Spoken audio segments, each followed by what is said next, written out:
सगळ्यांना शुभ सकाळ. श्री स्वामी समर्थ.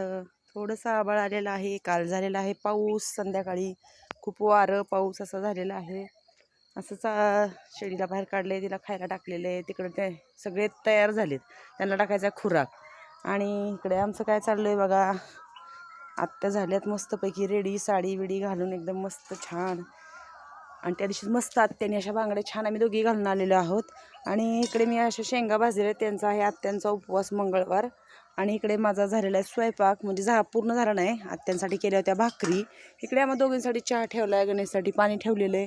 आणि आम्ही दोघी आता चहा पिणार आहे. आणि आत्या काय एवढ्या नटल्यात, म्हणजे का आवरून बसल्या. तर आत्याला जायचं आहे येरमाळ्याला.